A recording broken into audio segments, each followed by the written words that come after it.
بص لي كده، انت متاكد انك سوري؟ فهنا لما عملنا نحن الفكره دي يعني حسيت انه الناس اللي هناك اتنعنشت شوي، بدات تاكل. اهلا بيكم في فيديو جديد. النهارده بنتكلم عن حياه السوريين في مصر. النهارده معانا 3 شخصيات من سوريا، نقرب منهم ونعرف اكتر عن حياتهم وعن تجربتهم في مصر. اول حد معانا هو انس. انا من سوريا من 24 سنه. انا جيت لمصر من حوالي 4 سنين وداخل 5 هلا. اول ما جيت على مصر كان الوضع كله مخوفنا انه غربه مكان جديد عليك. مكان جديد بالضبط، وانك انت داخل على مكان جديد وشعب جديد، وممكن الشعب اصلا شعب مكسر 100 مليون يعني. فانت داخل على 100 مليون هتعمل ايه؟ انا لما جيت هنا سواق تاكسي، اول سواق تاكسي طلعت معاه انا وصاحبي. فاول كلمه سالها صاحبي قال جاي منين؟ صاحبي طبعا هو موجود هنا قبلي يعني. فقال له من سوريا. قال له جاي جديد، انا مش شاور علي ورا. قلت له قال لي نورت بلدك يا باشا. فالكلمه دي يعني بصراحه خلاص يعني طمنت، عارف الكلمه دي بتسوى كثير. ايه العوامل اللي انت مثلا الصعوبات اللي شايف ان مثلا السوريين ممكن يكونوا بيواجهوها في مصر؟ والله بس الصعوبات يعني موجوده على الكل، يعني موجوده على الشعب المصري ما تكون موجوده عليه. طبعا. فهذا اللي بيخفف علينا الموضوع. هل مثلا لاحظت في تعامل مختلف، يعني مثلا بيعاملك بطريقه مختلفه او بيعاملك بشكل مثلا ده سوري يا عم او كده، او بيتعاملك مثلا بنسبه كام في المية ممكن تواجه حاجه زي كده؟ بص انت ممكن تواجه كده كثير، بس بيعاملك بطريقه احسن مش طريقه اوحش. هي ده اللي احنا اللي محببنا بمصر بصراحه. انك انت مثلا هنا يعني في الحاجه الحلوه اللي احنا بالنسبه لنا مميزه بصراحه عن باقي البلدان، مثلا غير مثلا في سوريين باوروبا وفي سوريين بدول الخليج وكل المواضيع هي ما بيعرفوها، ان هون نحن بس الوحيدين هون بمصر اللي شايفينها. فتره طويله يعني انا مثلا دلوقتي لما بروح مثلا اخش محل الفول والطعميه والحاجات دي، فبقول له مثلا عايز الحاجه دي من غير سلطه وحاجه دي بطحينه وحاجه دي زياده. بص لي كده، انت متاكد انك سوري؟ الحلويات السوريه قريبه شويه من الحلويات التركيه ولا احنا حتى الاكل حتى الشاورما والموضوع ده كله واخدينه من تركيا اصلا. المطبخ السوري قريب من المطبخ بالضبط. المطبخ السوري قريب ميكس بين المطبخ التركي والمطبخ اللبناني. كويس. التبوله والفتوش والحاجات دي كلها لبناني. السوريين برضه بيعملوا بالضبط. احنا عندنا اصلا الفتوش وحتى الخبز، العيش. ايوه. العيش السياحي احنا بنسميه عندنا في سوريا. هنا بسموه عيش لبناني وبسموه سوري برضه. هنا بسموه السوري اللي هو الصاج. بالضبط. بيتعمل في البطاطس بالضبط.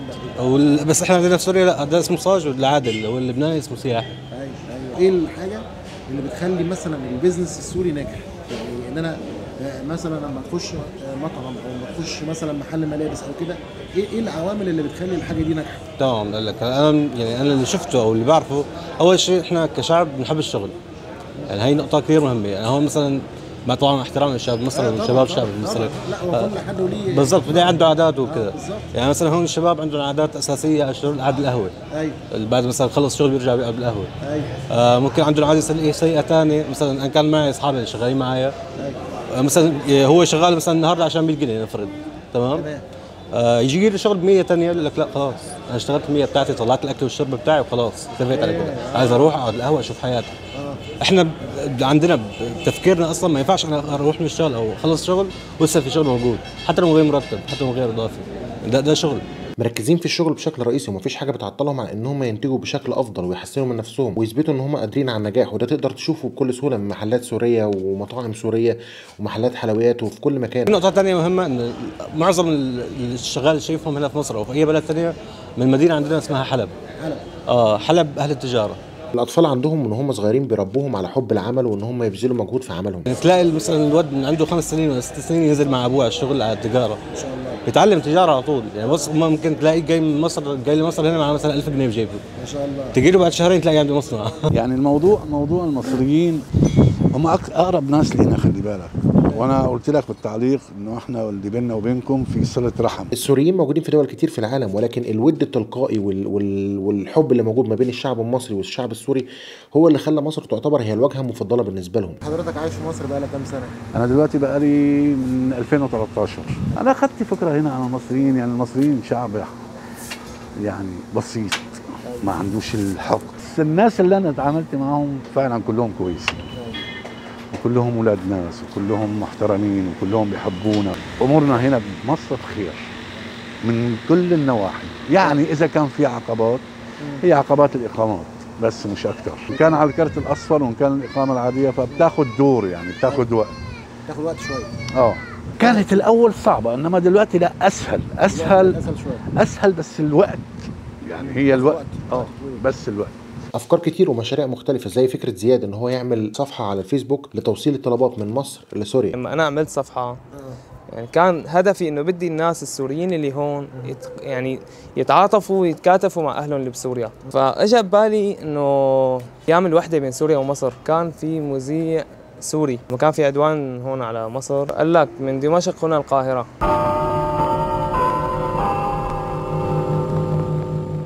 من دمشق هنا القاهرة. يعني حسسني انه سبحان الله كلهم قلب واحد. صح. فكرتها انه الناس اللي هنا في مصر يعني الحمد لله يعني يعتبر حالهم احسن شويه من الناس اللي عايشين بسوريا، لانه للاسف يعني بسوريا الوضع كثير كثير سيء.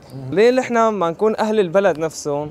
ليه ما نكون نحن كمان يعني مع اهل بلدنا هني؟ ليش ما نكون معهم قلب واحد ونساعدهم ايد بايد؟ هناك بتلاقيهم محرومين من كثير حاجات، زي اللحمه، زي الخضار، زي الحاجات دي ما الناس ما بتاكلهاش، يعني عايشين على الحاجات البسيطه جدا. فهنا لما عملنا نحن الفكره دي يعني حسيت انه الناس اللي هناك تنعنشت شوي، بدات تاكل. في ناس بتقول لك لا انا ببعث لهم فلوس هم يشتروا اللي هم عاوزينه. لما تلاقي يعني يدق الباب كده عليك، يتخبط حد يخبط عليك ويجيب لك فراخ ويجيب لك مش عارف ايه وشاورما وحلويات وكده، انت من زمان مالك اكلها هي الاكله، فلحالها فرحه وهي مفاجاه اصلا. كحكومه مصريه وكشعب والله احسن ناس، اقسم بالله احسن بلد عربي شفته كمعامله ضيوف، كمعامله يعني انا صراحه يعني بقالي 8 سنين هنا ما شفتش موقف وحش من اهل البلد، يعني حاسس نفسي انه ببلدي مش حاسس بغربه بصراحه. احنا من وجهه نظرك العوامل اللي بتخلي مثلا السوريين ناجحين في اعمالهم في البيزنس؟ اول شغله احنا شعب بنحب الشغل، اذا بتقعد انت وقتك عم يمر على الفاضي بتحس في شيء ناقصك، في شيء عم ياكلك من جوا، لازم تقوم تشتغل. اليوم اللي بيعدي ما لا مش لازم يعدي كده على الفاضي، لازم انك ايه تطلع درجه ثانيه لفوق. فهي اول نقطه. ثاني نقطه انه نحن يعني برا بلدنا، فبنعتبر حاجه مميزه او جديده مثلا على السوق. فالناس بتحب تجرب الجديد، بتحب الحاجه الايه المميزه مثلا عن غيرها. فدي حاجه برضو كانت عامل من العوامل اللي ساعدتنا ايه انه نشتغل اكثر. حاجه سلبيه شايفها بتحصل عايز انها ما تبقاش موجوده؟ كل شعب في الوحش وفي الكويس. حاليا لدلوقتي الحمد لله يعني الناس يعني كسوريين مع بعضهم الحمد لله بتلاقي لسه في خير. يعني سؤال كده ملوش دخل بالجد شويه. اتفضل. بالنسبه للاكل السوري، في اكل مش مشهور في مصر؟ يعني اكل مش مشهور في مصر؟ الطبخ البيتي. زي ايه بقى؟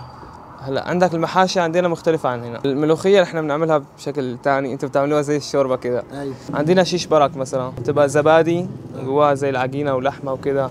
حلوة يعني. دي تنصحني ان انا اجربها؟ جربها.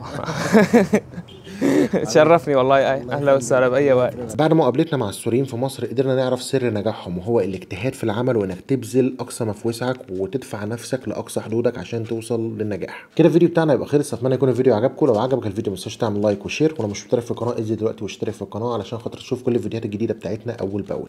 سلام.